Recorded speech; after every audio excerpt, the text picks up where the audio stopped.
Séduire n'est pas chose facile, raison pour laquelle on se pose beaucoup de questions avant de passer à l'acte. Et des fois on abandonne avant même d'entamer notre démarche. Voici les 5 règles essentielles de la séduction amoureuse à mettre en application lors de la rencontre pour savoir comment plaire, ne pas passer à côté d'une chance et de créer l'envie envers l'autre, de vous revoir à nouveau. Avant cela, merci de vous abonner et d'activer la cloche des notifications, ça ne vous coûtera rien. 1. Avoir confiance en soi. Ce n'est pas chose facile de séduire, elle est parfois source de stress, d'anxiété et de remise en cause. On hésite et on se pose toutes sortes de questions. On essaie d'avoir des excuses pour ne pas passer à l'acte. Pour séduire l'autre, il faut un minimum croire en soi et donc avoir confiance en ses capacités. Le stress lié à une approche de séduction est une réaction normale, alors banalisez-le. Ces manifestations d'embarras comme les palpitations, les rougeurs du visage ne sont pas graves et peuvent même générer un certain charme, si elles sont acceptées et assumées avec le sourire. N'évitez pas ce qui vous fait peur car séduire c'est oser et aller au-devant de l'autre, et surtout arrêtez de vouloir tout maîtriser. 2. Ne pas craindre l'échec. La pensée à l'échec nous démotive et ne nous permettra jamais de parvenir au bout de nos objectifs. Si vous saviez ce qui se trouve dans la peur, vous n'hésiteriez jamais à aborder la personne que vous aimez. La peur n'est rien d'autre qu'un vide, ignorez-la et avancez vers votre but. Toutefois, il peut arriver que, malgré toute votre bonne volonté, votre démarche de séduction n'aboutit pas. Il faut alors relativiser car on ne peut pas plaire à tout le monde. Ne prenez plus le rejet amoureux à cœur, même si l'estime de soi est mise à rude épreuve.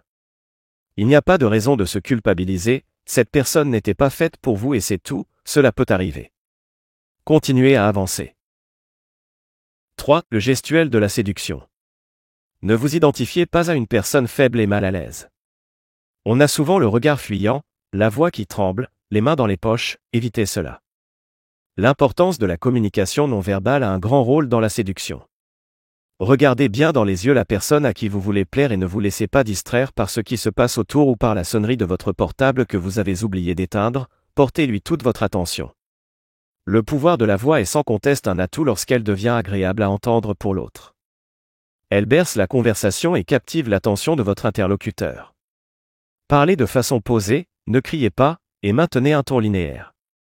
Sourire est indispensable pour séduire car il communique du positif. Votre sourire naturel doit donner envie de parler avec vous. 4. Restez vous-même et soyez honnête. Cela ne servira à rien de vouloir vous présenter comme une personne que vous n'êtes pas, sachez que toute relation durable doit se baser sur la confiance, la sincérité et l'honnêteté. Donc un peu de spontanéité donnera libre cours à la vérité. Quand on est véridique, les mots viennent aisément.